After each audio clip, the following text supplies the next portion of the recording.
জীবনে যাই হয়ে যাক, রিলস করা বন্ধ করা যাবে না। কাল রাতে মনে হয় আমি 20 বার পায়খানা করেছি আর 20 বার বমি করেছি।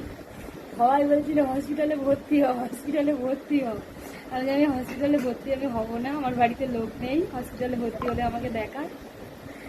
তারপরে ডাক্তার দেখিয়ে এসে ওই ইলেকট্রনিক খেয়েছি কোনে, আর তারপরে এই খাচ্ছি।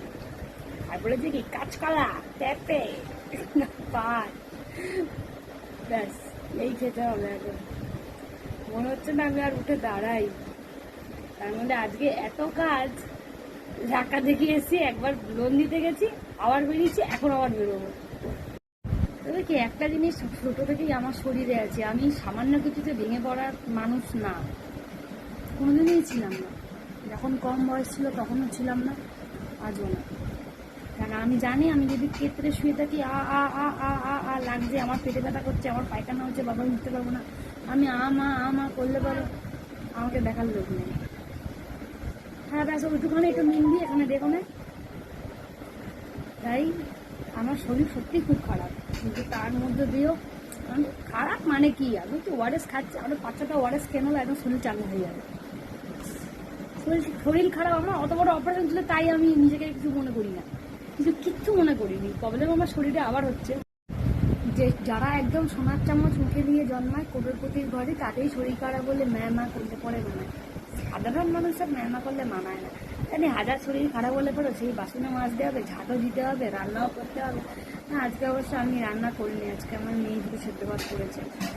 আমার মেয়েকে আমি সব কাজ শিখিয়ে দিয়েছি, সব কাজ। কেননা মেয়েদের কাজ শেখানো খুব দরকার। ভাগ্যে কি আছে বলা যায় না, আমি যতই যত্ন করি, মেয়ে মানুষ তো, মেয়ে মানুষের কপাল। ওই জন্য আমার সন্তানকে আমি সব কাজ শিখিয়েছি। আর মেয়ে, আমি যদি 10 দিন বিছানার উপরে দেখি কিছু পারুক আর না পারুক, ঘর প্রাণ করে ঝাড় দিয়ে মুছে আমি একটু সেদ্ধ ভাত করে আমার মেয়ে আমাকে ঠিক দিয়ে দিই, মা তুমি এটা খাও। সব কাজ অবশ্য করাই না। শরীর খারাপ হলে কষ্ট হয়, শরীর খারাপ হলে অনেকক্ষণ ধরে পুজো আচরা করি তো, শরীর খারাপ হলে না কষ্ট হয়, আমি পুজোটা দিতে পারি না। আর আমার নিচে বসা একদম বারণ, আমি যেকালে নিচেই বসে, আমি দেখবার ঠিক করি চপিং বোর্ড আছে আমার, চপিং বোর্ড দিয়ে সবজি কাটবো। আর আমার যেখানে আমার কুয়োর ঘরে আমার স্ল্যাব পাতা আছে বলে ওখান থেকে সব হাঁটিয়ে দেবো, আমি দাঁড়িয়ে দাঁড়িয়ে বাসন মাজবো আর জামা কাপড় কাচবো। ওগুলো আমি আর এমনি করবো না। ওই নিচে বসে বসে করে না কোমরটাকে পুরো ঠাই করে দিলাম অকালে। আমার নিচে বসাই বারণ, কোমরের হাড় ভাঙা বলে। তাই আর এত রোগ, আর বাঁচতে আর ইচ্ছা করে না, জন্মগত রোগ।